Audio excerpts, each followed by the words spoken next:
37장 1절에서 24절 말씀입니다. 욥기 37장 1절에서 24절 말씀 우리 한 절씩 교독하면서 읽도록 하겠습니다. 이로 말미암아 내 마음이 떨며 그 자리에서 흔들렸도다.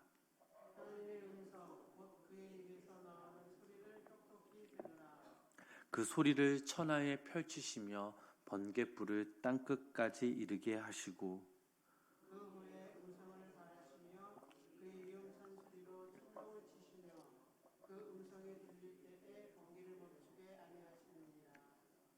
하나님은 놀라운 음성을 내시며 우리가 헤아릴 수 없는 큰 일을 행하시느니라.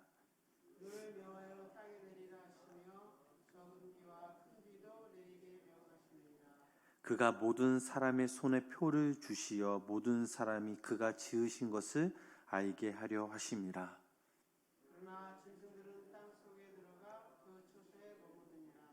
폭풍우는 그 밀실에서 나오고 추위는 북풍을 타고 오느니라.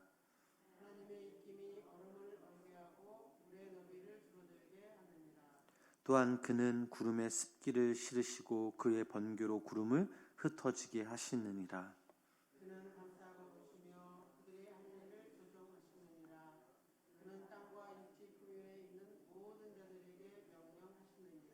혹은 징계를 위하여 혹은 땅을 위하여 혹은 긍휼을 위하여 그가 이런 일을 생기게 하시느니라.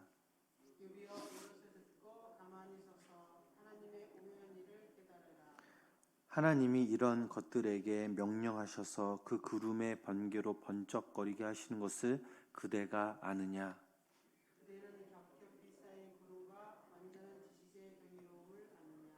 땅이 고요할 때에 남풍으로 말미암아 그대의 의복이 따뜻한 까닭을 그대가 아느냐?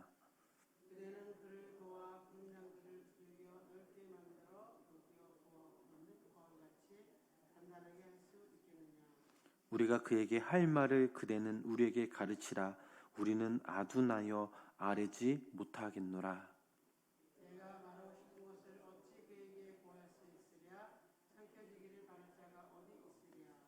그런즉 바람이 불어 하늘이 말끔하게 되었을 때 그 밝은 빛을 아무도 볼 수 없느니라.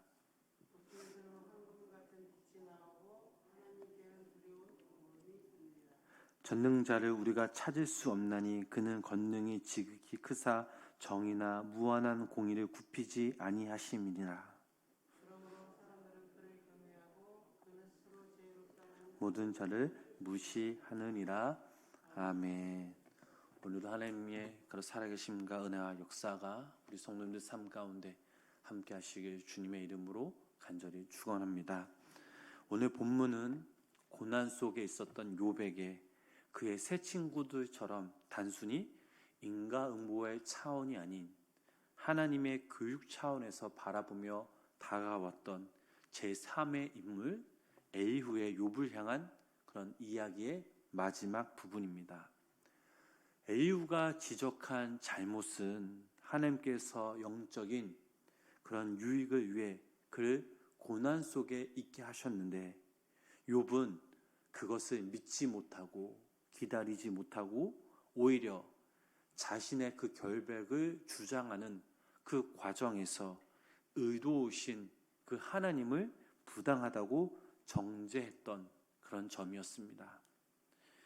욥의 예기치 못한 고난은 그를 겸손과 회개의 자리로 이끌어 가기 위한 유익한 고난임에도 불구하고 욥은 자신의 무죄함을 증거하기 위해 또 입증하기 위해 자신의 의를 드러내다가 오히려 하나님께 불경죄를 범했다는 것이 바로 이 엘리후의 요점이었습니다.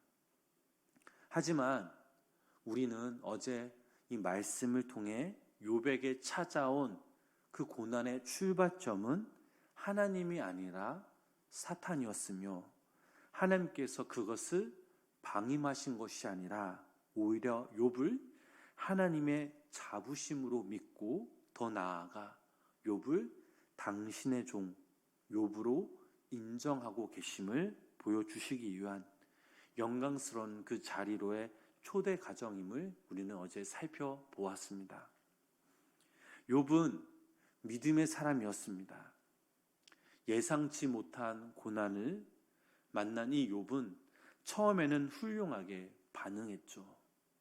하지만 시간이 길면 길어질수록, 친구들과 논쟁이 깊어지면 깊어질수록 욥은 하나님께 대한 그 믿음이 점점 옅어지며 그의 마음은 하나님께 대한 서운함으로 가득 채워졌습니다. 그러다가 급기야는 자신의 죄 없음을 주장하다가 하나님의 부당하심을 지적하는 그런 잘못을 범하게 된 것이었습니다.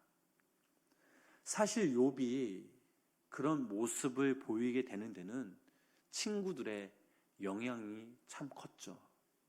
그의 친구들은 욥의 고난이 그 원인이 바로 욥에게 있다며 인과응보의 관점에서 욥을 몰아치우며 상황을 대하는 욥의 시선을 그의 내면으로 향하도록 유도했습니다.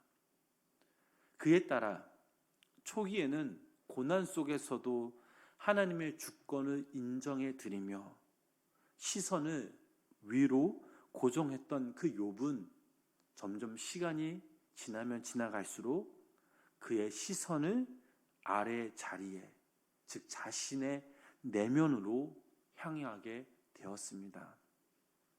자기라는 이 렌즈를 통해 그의 시선은 굴절되었고 하나님의 부당하심을 지적하며 자기 의에 빠지게 하는 그 원인으로 작용했습니다.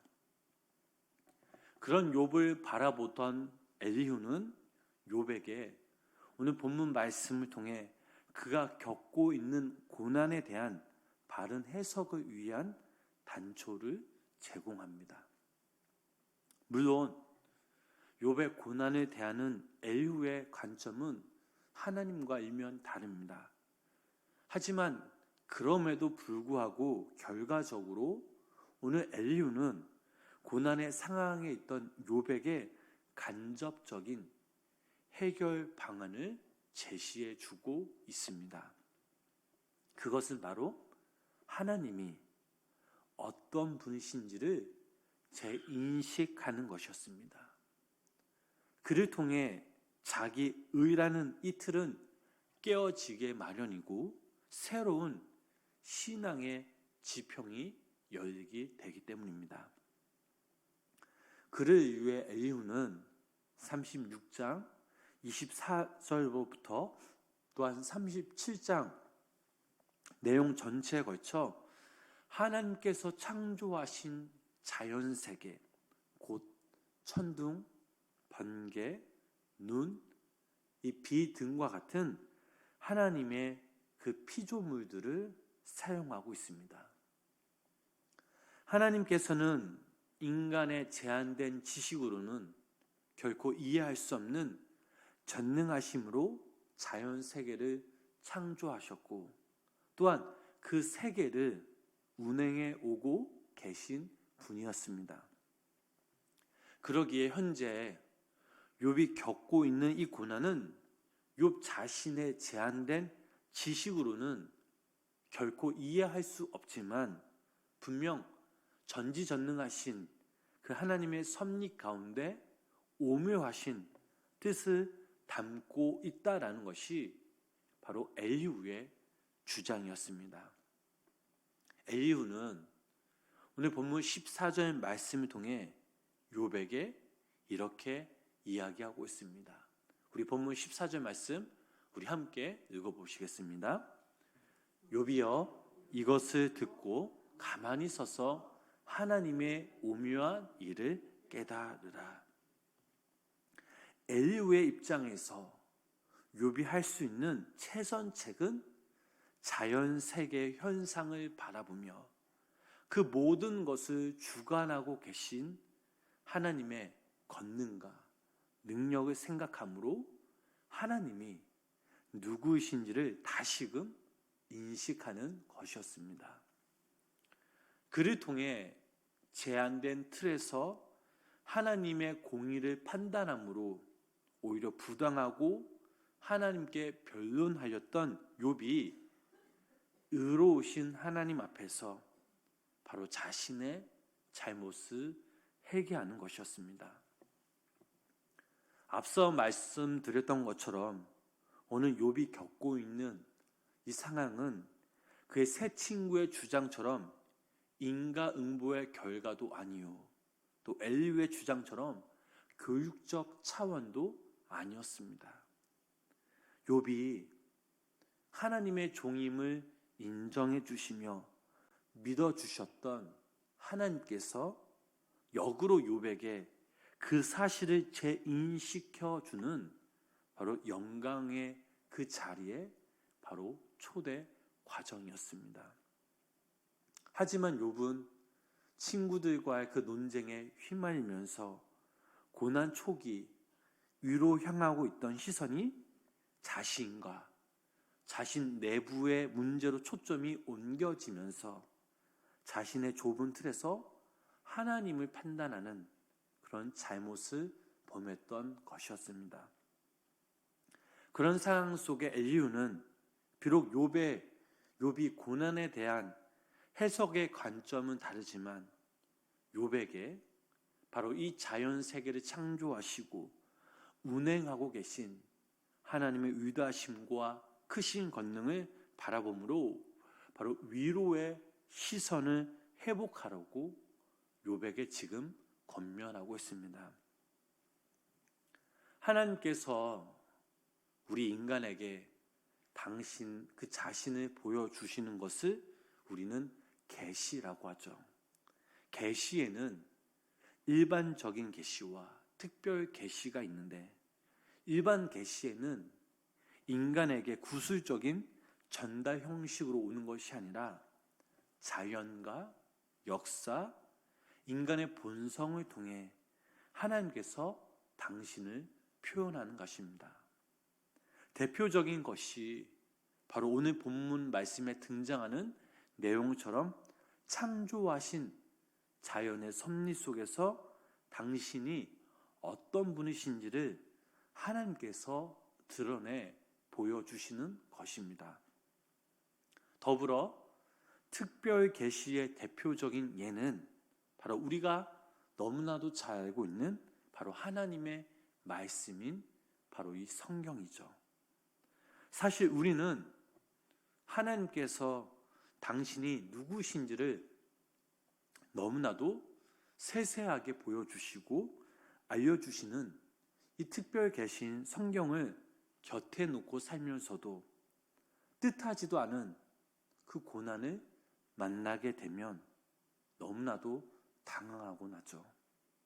그리고 성경의 내용은 그때, 그곳, 그 사람들에게만 일어나며 적용할 수 있는 그 일로 치부하며 현재 이곳 또 이 자리 나와는 별개의 이야기로 여겨지고 생각하기도 합니다. 그러면서 욥의 새 친구들처럼 인과응보에서의 그 차원에서 나와 자신과의 문제로 바라보며 시선을 우리가 위로 향하지 못하고 있죠. 이럴 때 우리로 하여금 나라는 그런 좁은 틀을 벗어나 상황을 재해석하게 하는 통로가 바로 자연현상과 이 법칙의 도개, 그 속에서 자신을 계시하고 계신 하나님의 광대하심과 전능하심을 우리는 발견할 수 있습니다. 그것을 통해 우리의 시선은 내 중심이 아니라 바로 그 내 중심에서 뛰어넘어서 바로 위로 향할 수 있게 된다라는 사실입니다. 하나님은 온 세상을 창조하신 창조주이시요, 당신의 그 선하심 속에 한치의 오차도 없이 만물을 운행해 나가고 계신 주관자이심을 우리는 기억해야 될 줄 믿습니다. 그 주님이 전능하시며 선하신 그 삶과 손길 가운데 우리의 삶, 또 우리 자신도 또 그곳에 포함되고 있습니다.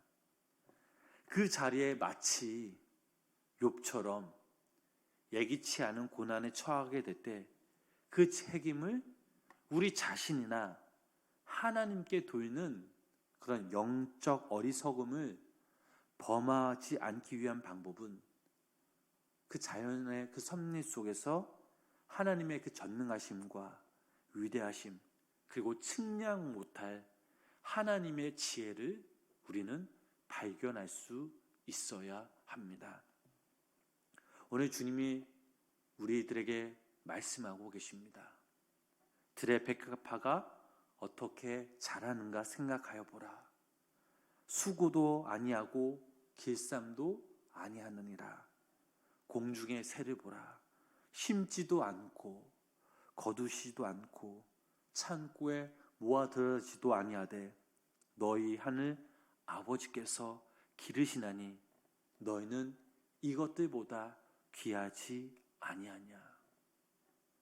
우리가 자연의 세계를 바라보며 질서 있게 운행하고 계시는 그 전능하신 그 하나님을 바라볼 수 있다면 우리의 머리로는 이해할 수 없는 현재의 고난은 우리를 귀하게 여기시며 당신의 자녀 삼아주신 하나님의 그 오묘하신 섭리 속에서 우리를 당신의 신실한 종으로 인정해 주시는 과정임을 알고 그 과정 가운데 우리가 하나님을 더욱더 알아가는 우리 모두가 되길 주님의 이름으로 축복합니다.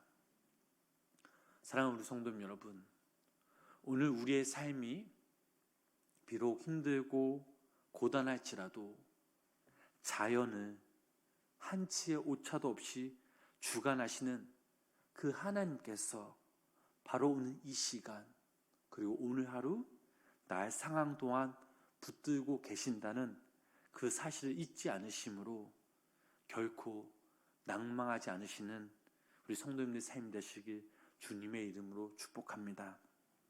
더 나아가 우리의 그런 상황은 우리를 이 시대를 향한 하나님의 종 욥으로 삼아주신 하나님의 선하신 결과요, 그를 통해 우리가 누구인지를 우리 스스로 다시금 각인시켜 주시기 위한 하나님의 영광스러운 초대임을 우리는 잊지 말아야 합니다. 힘들거나 어렵거나 고난 가운데 있을지라도 우리 마음이, 우리 시선이 나로 향하는 것이 아니라 눈을 들어 주님을 바라볼 수 있는 그 믿음을 가지실 때 주님의 이름으로 그 공간 가운데 이기시며 승리하시는 귀한 믿음의 성도님들의 삶이 되시길 주님의 이름으로 간절히 축원합니다. 기도하겠습니다. 하나님, 이 세상의 천지 만물을 창조하신 그 전능하신 손길도 우리 또한 창조해 주셨음을 늘 잊지 않게 하여 주시옵소서. 한치의 오차도 없이 이 모든 세상을 주관하여 주시고 또 이 자연을 주관하고 계신 그 손길도 오늘 이 시간, 오늘 하루 나와의 그 상황을 붙들고 계신다는 그 사실을 통해 절망 속에서, 고난 속에서도, 소망을, 낭망 속에서도 찬양을 잊지 않는 우리 모두가 되게 하여 주시옵소서. 까닭을 부르는 고난은 곧 하나님께서 저희를 믿고 하나님의 종으로 인정해 주시는 하나님의 부르심이요, 또 부족한 저희를 이 시대의 욥으로 이미 삼아주신 증거임을 기억하게 하여 주시옵소서. 불의한 저희를 의인으로 삼아주신 예수님의 이름으로 간절히 기도드렸습니다.